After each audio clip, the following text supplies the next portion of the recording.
Hello everyone, कैसे हैं आप सब लोग। Welcome back to ICT virtual classroom Dehradun. मैं निखिल राणा। क्लास 9th का अपना मैथ्स का जो हमारा टॉपिक है यानी कि मेंसुरेशन वॉल्यूम सरफेस है उसको कंटिन्यू रखेंगे। एंड अपनी क्लास शुरू करने से पहले हमेशा की तरह थॉट ऑफ द डे लेके चलते हैं। तो आज का थॉट ऑफ द डे है बच्चों, one kind word can change someone's entire day. या your one kind word can change someone entire day. जी हाँ, आपके आपके द्वारा कहा गया एक अच्छा शब्द, ठीक है, आपके द्वारा कहा गया एक अच्छा शब्द या आपके द्वारा कहा गया एक पॉजिटिव काइंड वर्ड किसी का पूरा दिन बदल सकता है। फॉर एग्जाम्पल, कोई बेकार मूड से घर से आ रहा है किसी भी कारणवश और वो ऑफिस या स्कूल आ रहा है और आप वहां उसको एक बहुत अच्छी तरीके से ग्रीट करते हो, एक बड़ी स्माइल से कि गुड मॉर्निंग या कुछ अच्छा बोल देते हो, कुछ अच्छे तरीके से उसका नाम लेके आप बुलाते हो, तो उसका वो मूड चेंज हो सकता है, वो दिन उसका और अच्छे से बन सकता है।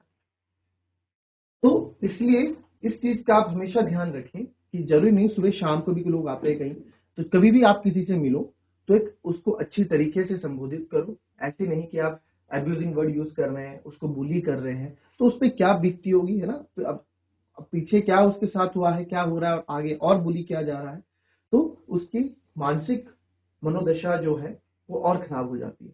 और इसका कोई और किसी को कुछ बोल भी नहीं सकते हैं, है ना। आज की डेट में बोलते भी नहीं है। तो इन सब के जो पीछे कारण होते हैं वो हमारे शब्द और हम होते हैं। तो जब भी बोले किसी के लिए अच्छा ही बोले, ठीक है। खुद सोचें, आपको कोई अब्यूज वर्ड यूज करेगा आपके लिए तो आपको कैसा लगता है। तो हमेशा जब भी आप कुछ बोलें तो कुछ थोड़ा सोच के बोलें कि मेरे बोलने पे आगे वाले पे क्या प्रभाव पड़ेगा और मेरे बोलने से क्या स्थितियां बिगड़ सकती हैं, क्या स्थितियां बन सकती हैं, ठीक है। तो बोलने से पहले हमें जरूर विचार करना चाहिए। तो फिलहाल आते हैं इस क्वेश्चन पे, ये भी कल का हमारा क्वेश्चन। तो इस क्वेश्चन में जो है बड़ा अच्छा ये क्वेश्चन है ये भी। The slant height and base diameter of conical Tom. Conical Tom क्या होता है बच्चों? मकबरा, है ना। कॉनिकल सॉरी मकबरा बोल रहा हूँ, गुंबद। टॉम मतलब गुंबद, कॉनिकल टाइप का टॉम है, शेप आप समझ लो। टॉम मतलब कॉनिकल टॉम है। आज 25 मीटर एंड 14 मीटर रिस्पेक्टिवली, वो 25 मीटर एंड 14 मीटर है। Find the cost of white washing. आपको कॉस्ट ऑफ व्हाइट वॉश निकालनी है। It's curve surface area at the rate of 210 पर 100 मीटर स्क्वायर। यानी कि आपको इसकी कॉस्ट, व्हाइट वॉश की कॉस्ट निकालिए। व्हाइट वॉश कहाँ हो रहा है सर? तो सर व्हाइट वॉश हो रहा है आपका इसके कर्व सरफेस एरिया में। साफ लिखा है उसने कि कर्व सरफेस एरिया में इसका व्हाइट वॉश करेंगे। तो बताओ इसकी लागत क्या होगी। बहुत सिंपल सा क्वेश्चन है, बहुत इजी ये क्वेश्चन है, जरा आप करके दिखाओ।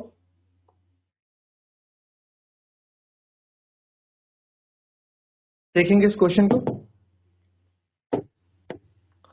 द स्लांट हाइट एल आपको दे रखा है यहाँ पे। Slant height of the slant height and the base diameter conical tomb 25 metre, slant 25 होगी। देखो जो पहले लिखा है वो पहला नंबर और बाद में डायमीटर लिखा है तो आप बाद में डायमीटर लेंगे। उसका कितना है? 14 मीटर। तो डायमीटर का आपको पता है कोई काम नहीं होता, तो रेडियस तुरंत निकाल के रख देते हैं। इसका आधा 7 metre. Find the cost of white washing. White washing का कॉस्ट आपको बताना है, ठीक है। तो व्हाइट कहता है curved surface area at the rate of 200 rupees, 210 रुपए। रेट क्या है? 210 रुपए ले रहा है पर 100 मीटर स्क्वायर, ठीक है। यहाँ पर मीटर स्क्वायर नहीं, पर 100 मीटर स्क्वायर के हिसाब से। इसके बारे में भी आगे बात करेंगे। अब कर्व सरफेस एरिया निकालना है तो कर्व सरफेस एरिया बहुत इजी। अब आप बोलेंगे आप तो हमें एल भी दे रखा है, स्लांट हाइट दे रखी है ना। बहुत इजी क्वेश्चन है, कोई भी इसमें नहीं दिक्कत नहीं है। 22/7 इंटू 7 एंड एल इज 25। इसमें ज्यादा दिक्कत होनी नहीं चाहिए थी। 7 से आपका 7 कट जाएगा, फिर 25 टू जा 50, 50 का 5 और 25 टू जा 50, 50 और 5, 550 मीटर स्क्वायर इसका कर्व सरफेस एरिया होगी।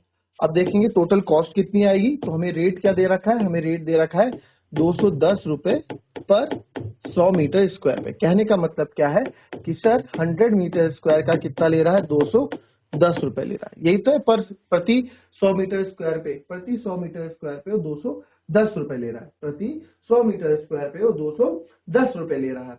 अब मैं आपको एक चीज बोलूं कि यार 210 रुपए ले रहा है, तो अब आप यहाँ देखो कि हमें कितने में 550 मीटर स्क्वायर का निकालना है। तो मैंने हमेशा बताया जब कभी भी आपको कोई चीज निकालनी है, आपको कभी किसी चीज की वैल्यू निकालनी तो आपको पहले एक की वैल्यू पता होनी चाहिए, यूनिट वैल्यू आपको पता होनी चाहिए, है ना। तो यूनिट वैल्यू निकालते हैं, यूनिट मतलब एक की वैल्यू। तो 1 मीटर स्क्वायर की वैल्यू कितनी हो जाएगी सर? 1 मीटर स्क्वायर का लेंगे 210/100 रुपए। रुपए में चल रहा है तो उधर रुपए में आप लेंगे। हमें नहीं पता करना कि ये कितने रुपए बन रहे हैं, बस इतना ही ले रहे हैं, 1 मीटर स्क्वायर का इतना ले रहे हैं। तो सर देयरफॉर कॉस्ट ऑफ 500, अब कॉस्ट, ये तो कॉस्ट ही पड़ेगी ना हमें। कॉस्ट ऑफ 550 मीटर स्क्वायर कितना हो जाएगा?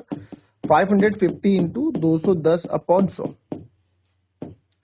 तो आप यहाँ पे फटाफट कैंसिल कर देंगे, जो जो चीजें कैंसिल होगी, 1 0 से 1 0 कैंसिल, 1 0 से 1 0 कैंसिल। आप इसको मल्टीप्लाई कर देंगे 21, ठीक है, 55 इंटू 21।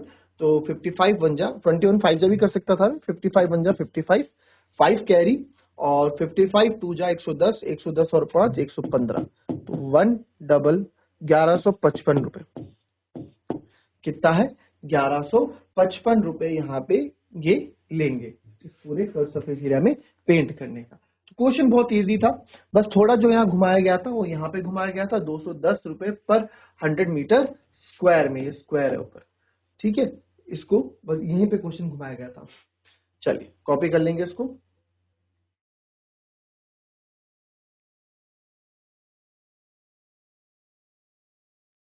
दूसरा क्वेश्चन देखेंगे, एक हमारा मिड पॉइंट थ्योरम का क्वेश्चन बच गया था। इस क्वेश्चन को पढ़ेंगे आप, ठीक है, और ट्राई करेंगे इस क्वेश्चन को करने का।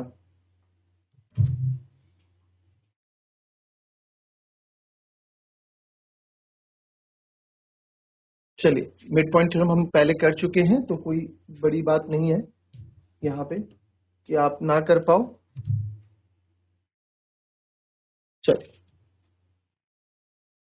चलिए A B C is a triangle right angle at C. A B C एक ट्रायंगल है जो राइट एंगल एट सी पे है। A line through the midpoint M of hypotenuse AB and parallel to BC intersect AC at D. Show that D is the midpoint of AC.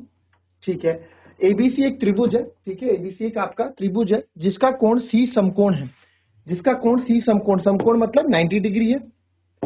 Karna AB के साथ मध्य बिंदु M से होकर, कर्ण AB के साथ, कर्ण रेखा आपको पता है या कर्ण रेखा की बात हो रही है, कर्ण मत समझ लेना, महाभारत का कर्ण रेखा है यहाँ पे, ठीक है। कर्ण रेखा AB के मध्य बिंदु M से होकर BC के समांतर एक रेखा AC को D पर प्रतिच्छेद करती है।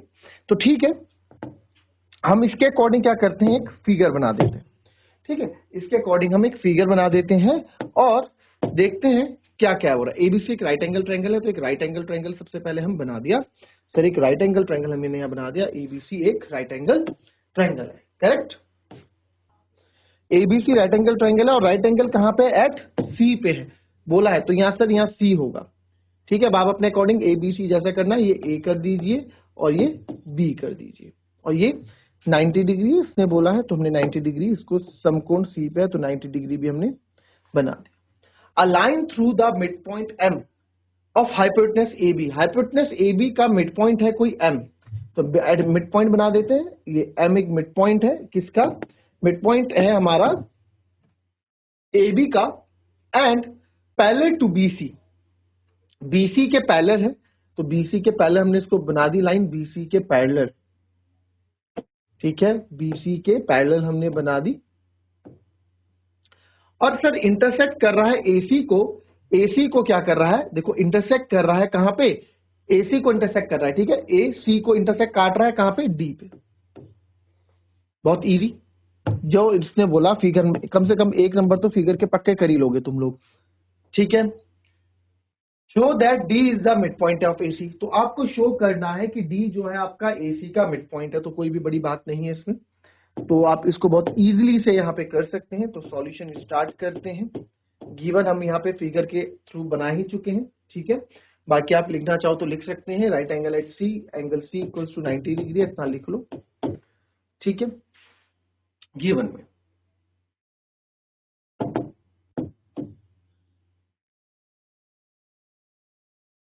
थोड़ा बहुत गिवन में जो वहां नहीं हो सकता, गिवन में हम लिख लेते हैं कि एंगल सी सर 90 डिग्री है और ये मिड पॉइंट है, तो ए एम एम बी के बराबर है, काम आए ना आए बट हम यहाँ लिख देते हैं A M equals to M B. तो पहला point D is the mid point of AC के लिए स्टार्ट करते हैं प्रक्रिया। अब आपको पता है कि आपको किसी को मिड पॉइंट बनाना है ना। अब हमें क्या करना है, हमें किसी को मिड पॉइंट बनाना है। तो जब आपको मिड पॉइंट बनाना है तो आपको पता है converse of mid point theorem, यानी कि मिड पॉइंट मध्य बिंदु परिमेय का जो कन्वर्स है, उल्टा है, वो यूज होने वाला है।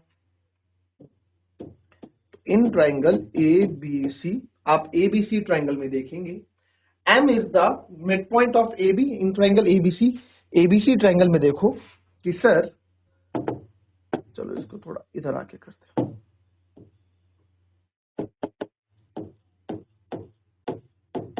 इन ट्राइंगल ABC, ठीक है, M is the mid point of AB। M हमें पहले से ही बोला गया है कि एक मिड पॉइंट है। एंड दूसरी बात हमको ये बोला गया है कि जो MD है वो पैरेलल है BC के। ये भी हमको क्वेश्चन में बोला गया है, जो MD है वो पैरेलल है सर BC के, यानी कि MD is parallel to BC, पहले ही बोला गया है। ठीक है, तो यहां भी लिख लो आप। तो आपको पता है जब एक मिड पॉइंट से खींची गई लाइन ट्राइंगल के, देखो ध्यान से सुनना, ट्राइंगल की 3 साइड होती है, ठीक है, ट्राइंगल की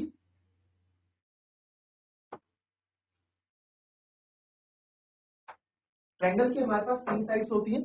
तो जब ट्राइंगल की हमारे पास 3 साइड्स होती हैं तो आप यहां देखो कि सर एक मिड पॉइंट से, ठीक है, ट्राइंगल के एक साइड के मिड पॉइंट से खींची गई लाइन अगर दूसरे लाइन के भी पैरेलल है, अगर किसी दूसरे लाइन के पैरेलल है, तो जो ये लाइन तीसरी लाइन जहां पे काटेगी वहां पे एक मिड पॉइंट बनाएगी। ठीक है, वहां पे एक मिड पॉइंट बनाएगी। सिंपल सी बात है कि भाई अगर एक मिड पॉइंट से, सिंपल सी बात है, देखो अगर एक मिड पॉइंट से मैं लाइन खींच रहा हूं, एक मिड पॉइंट से मैं लाइन खींच के ले जा रहा हूं दूसरी लाइन की तरफ, तो जहां पे वो काटेगा वहां पे भी एक मिड पॉइंट थ्योरम, वहां पे भी एक मिड पॉइंट बना देगा। तो यहाँ पे हमने खींचा और यहाँ पे इसने डी बनाया, तो वहां पे डी मिड पॉइंट थ्योरम हो गया। तो therefore by converse of mid point theorem, sir converse of mid point theorem में, ठीक है, आपको इतना लिखना है, आपको थ्योरम पूरी नहीं लिख देनी है, आप बस इतना लिखोगे by converse of mid point theorem D is the mid point of AC।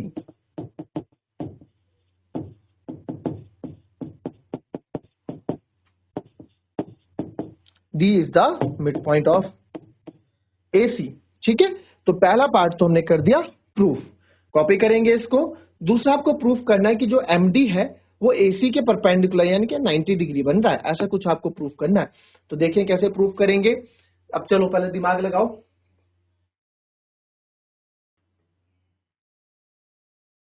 अब बात करते हैं MD is perpendicular to AC, ठीक है। चलिए, तो यहां भी फिगर फिर से बना दें ताकि बार बार हमें पीछे ना जाना पड़े।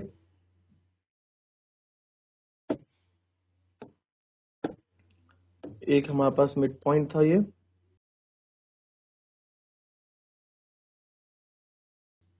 C पे राइट एंगल था, this is D, this is M, ठीक है, इतना ही हमारे पास है। दूसरा में प्रूफ करना है MD is perpendicular to AC। तो दूसरा जो पॉइंट हमें प्रूफ करना है जो सर जो MD है वो AC के परपेंडिकुलर है। अब सोचो क्या करोगे, MD क्या करोगे, जो MD है ये जो MD है वो AC के जो है परपेंडिकुलर है, ये हमें प्रूफ करना है।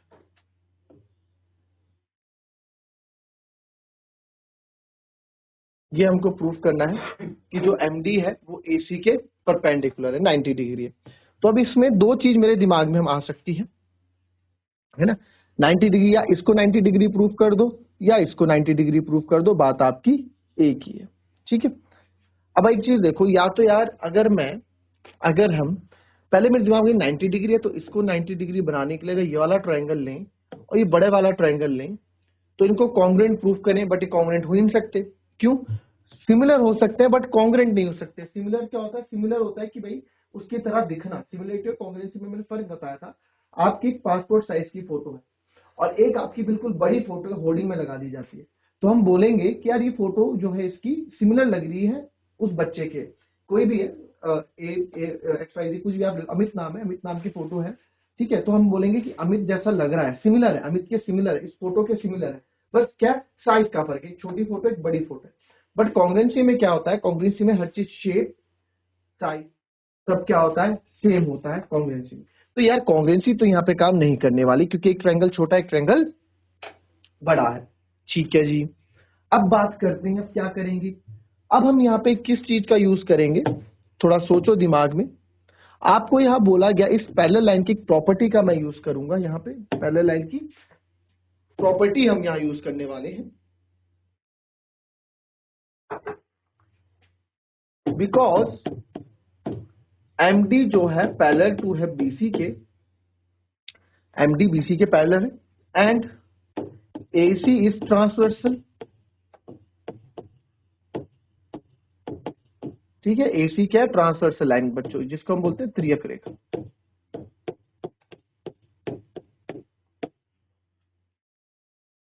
त्रियक रेखा है, तो कभी भी ध्यान दें कि पैरेलल लाइंस है, तो कभी भी ये दो पैरेलल लाइंस है, तो यहां पे आप देखें कि यहाँ पे ये दो पैरेलल लाइन है, इनको एक लाइन काट रही है, एसी ट्रांसवर्सल है। तो आप एक बात देखें कि मैंने आपको बताया था angle on the same side of the transversal, the sum of the angle on the same side of the transversal is 180 degree, जिसको हम को इंटीरियर एंगल भी बोलते हैं। ठीक है, जिसको हम को इंटीरियर एंगल भी बोलते हैं, करेक्ट, जिसको हम सह अंतः कोण भी बोलते हैं, है ना। तो आप वो यहाँ पे यूज कर लें।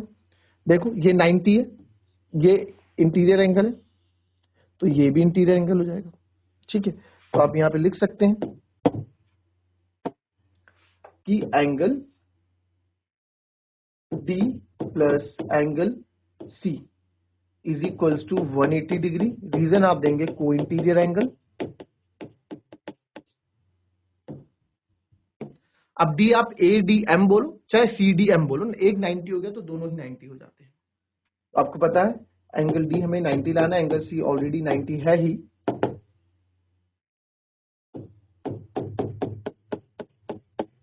तो एंगल डी इक्वल्स टू आ जाएगा आपका 180 माइनस 90, एंगल डी इक्वल्स टू हो गया 90 डिग्री। तो जहां पे एंगल डी हमने 90 डिग्री प्रूव कर दिया, तो देयरफॉर लिख सकते हैं hence M D is perpendicular to A C. क्योंकि हमने प्रूव कर दिया कि सर एमसी जो है, ये एमडी जो है 90 डिग्री हो गया, तो जब ये 90 तो ये भी 90 हो गया। ठीक है, इसको आप देखो, इसको आप कॉरेस्पॉन्डिंग एंगल भी तो लिख सकते थे, है ना, इसको हम कॉरेस्पॉन्डिंग एंगल भी तो लिख सकते थे। ऐसा है कुछ फिगर कुछ ऐसी है ना, इसको समझो, यहाँ पे फिगर कुछ ऐसी है, ये ट्रांसवर्सल लाइन आ गई, ये दो पैरेलल लाइंस आ गई, एक एंगल बाहर का एक एंगल अंदर का, एक एंगल बाहर का एक एंगल अंदर का, क्या होता है सर, वो होता है आपका, क्या होता है हमारा, वो होता है हमारा कॉरेस्पॉन्डिंग एंगल सह अंतः कोण।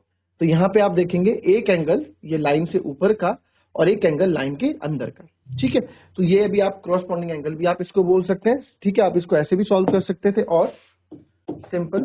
ठीक है, बस दिमाग में आने वाली बात है कि आपके दिमाग में कब कौन सी चीज आ रही है। तो आप लिख सकते हैं एंगल, यहाँ पूरा लिखना पड़ेगा A D M, A D M आपको यहां दिखाना पड़ेगा equals to angle A C B. Reason देना पड़ेगा संगत कोण, कॉरेस्पॉन्डिंग एंगल। ठीक है, तो देयरफॉर आप बोल सकते हैं एंगल ए डी एम भी क्या हो गया, 90 डिग्री हो गया। तो जब एडीएम आपने 90 कर दिया तो ये भी 90 हो जाएगा। इस तरीके से भी आप इसको कर सकते हैं। क्लियर, कॉपी करेंगे, फिर इसका नेक्स्ट थर्ड पार्ट पे बात करते हैं।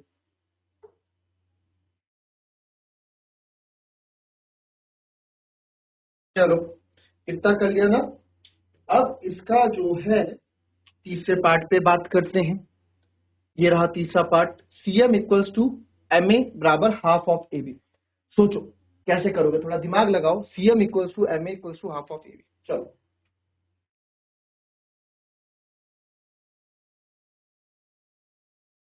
चलिए इसके तीसरे पार्ट पे आते हैं।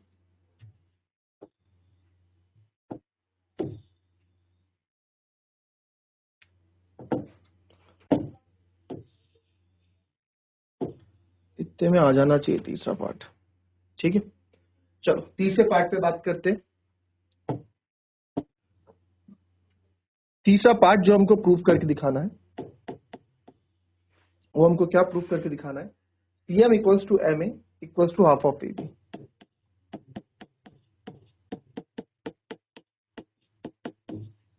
ठीक, तो Cm मेरे को यहाँ मैच करना पड़ेगा भैया, Cm।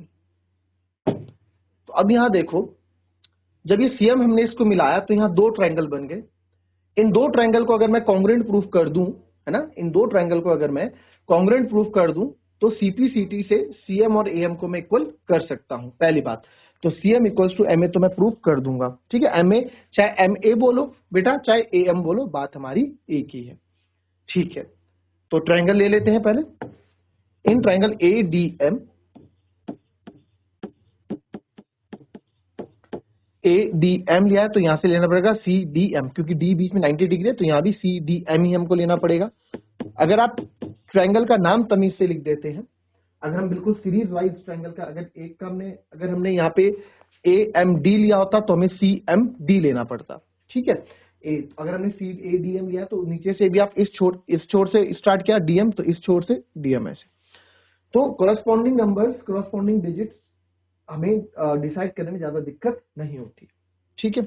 चलिए पहले ADM की बात करते हैं, ADM और CDM। तो सबसे पहले तो हमें दिख रहा है कि ये सर ये वाली साइड इस वाली साइड के बराबर होगी, है ना। मैं लिख सकता हूं सर AD, इस वाले ट्रायंगल का AD दूसरे वाले ट्रायंगल के CD के बराबर होगा। क्यों? क्योंकि हम अभी प्रूफ कर चुके हैं सबसे पहले D is the mid point, ठीक है। D is mid point of AC।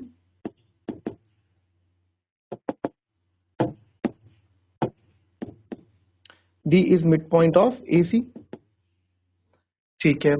दूसरा आप देखें, इस वाले एंगल में भी D 90 डिग्री है, क्योंकि भाई जब एक 90 है दूसरा तो दोनों 90 हो जाएंगे। तो आप बोल सकते हैं angle CDM equals to angle ADM।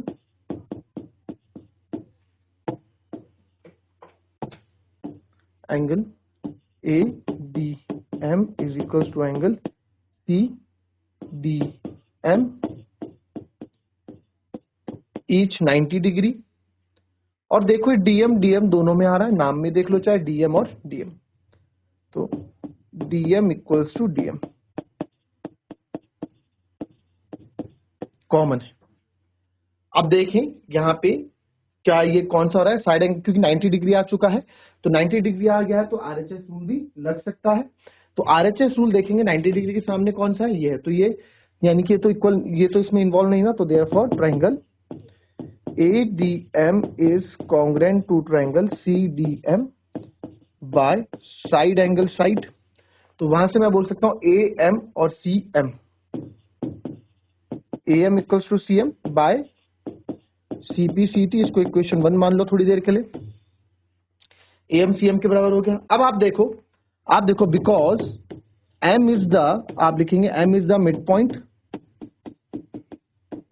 Of AB। Sir जो M है वो AB का मिड पॉइंट है, यानी कि जो AM है, ठीक है, वो MB के बराबर। और एक चीज और है, जो AM है मिड पॉइंट है, यानी कि अगर ये पूरा 10 है तो ये 5 होगा, ये 5 होगा। तो जो AM है वो पूरे AB का क्या है, आधा है। तो यहां मैं लिख सकता हूं देयरफॉर सर जो AM है वो हाफ ऑफ AB है। इक्वेशन तो बिल्कुल लिख सकते हैं sir, AM half of AB है।